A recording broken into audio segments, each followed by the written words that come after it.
Hello दोस्तों, आज मैं आपको इस वीडियो के अंदर आपको एक बहुत ही इंटरेस्टिंग चीज़ बताने वाला हूँ, जो कि काफ़ी सारे लोगों को पता नहीं होता है कि देखो मार्केट के अंदर 2 प्रकार के बिज़नेस होते हैं। एक होता है ट्रेडिशनल बिज़नेस होता है और एक होता है डायरेक्ट सेलिंग बिज़नेस। अब ये ट्रेडिशनल बिज़नेस और डायरेक्ट सेलिंग बिज़नेस में दोनों में फ़र्क क्या होता है, थोड़ा अपन इस वीडियो को अच्छे से अंडरस्टैंड करते हैं। लोग बोलते हैं ना, जैसे अपन फॉरएवर की बात करते हैं, डायरेक्ट सेलिंग बिज़नेस का पार्ट है, नेटवर्क मार्केटिंग का ही पार्ट है फॉरएवर, ठीक है? अब जब अपन फॉरएवर की बात करते हैं तो लोग बोलते हैं कि यार आपका बिज़नेस 60 कंट्री में चल रहा है, तो उसकी मैन्युफैक्चरिंग उसकी ऐड क्यों नहीं आती है? टीवी के अंदर, मोबाइल्स के अंदर, इंटरनेट पे उसकी ऐड क्यों नहीं होती है? उसकी मसूरी क्यों नहीं होती है, अगर आपका बिज़नेस इतना ही अच्छा है, इतना ही स्टेबल है तो? तो देखो आज मैं आपको इसका आपको मैं सटीक आंसर देने वाला हूँ, तो अच्छे से ध्यान से अंडरस्टैंड करना। देखो एक एक होता है मार्केट में ट्रेडिशनल बिज़नेस। ट्रेडिशनल बिज़नेस क्या होता है? जैसे माउंटेन ड्यू है, अपन एग्जांपल से बात करते हैं। एक माउंटेन ड्यू कोई कंपनी है जिसकी ऐड करता है ऋतिक रोशन। अपन इसकी बात करते हैं तो इसकी जो मैन्युफैक्चरिंग होती है, देखो कोई भी इंडस्ट्री होती है, कोई भी कंपनी होता है, उसका जो मैन्युफैक्चरिंग होता है वो 30% प्रॉफिट से होता है। तो सबसे पहले से क्या होती है? मैन्युफैक्चरिंग होती है। अब मैन्युफैक्चरिंग जैसे दिल्ली में भी हो सकती है, या फिर गुजरात के अंदर भी हो सकती है, फिर महाराष्ट्र में भी हो सकती है, कहीं पर भी हो सकती है। अब मैन्युफैक्चरिंग होने के बाद ऐसा तो है नहीं कि आपके पास डायरेक्ट कस्टमर के पास डायरेक्ट माउंटेन ड्यू पहुंच गई, नहीं। मैन्युफैक्चरिंग होने के बाद आता है वो किसके पास?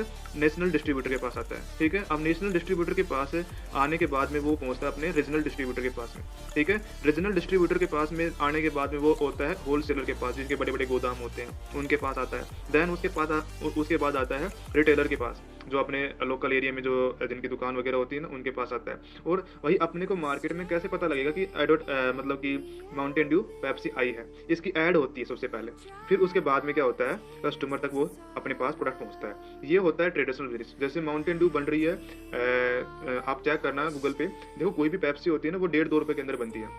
अब 1.5-2 रुपए की चीज़ आपको, जैसे अगर 2 लीटर की लेनी है पेप्सी, तो वो 100 रुपए तक पहुँचती है। मतलब बीच का 70-80 जो परसेंट जो पैसा है ना, वो किन के पास जा रहा है? ये नेशनल डिस्ट्रीब्यूटर के पास, रीजनल डिस्ट्रीब्यूटर के पास, होलसेलर के पास, रिटेलर के पास। और जो सबसे जो मोटा पैसा होता है वो किसके पास आ रहा है? इस एडवर्टाइजमेंट वाले के पास आ रहा है। समझ रहे हो बात मेरी? देन तब जाकर के वो कस्टमर तक 100 रुपए तक पहुँचता है। मतलब बीच का 70 से 80% 90% जो पैसा है, वो कौन कमा रहा है? ये बिचौलिए खा रहे हैं। But direct selling business, network marketing business में क्या होता है? जैसे अपन फॉरएवर की बात करते हैं, उसकी क्या होती है? सबसे पहले एक मैन्युफैक्चरिंग होती है। मैन्युफैक्चरिंग जो प्रोडक्ट होता है वो 30% प्रॉफिट से होता है, कमीशन से होता है, ठीक है? किसी भी इंडस्ट्री की बात कर ले।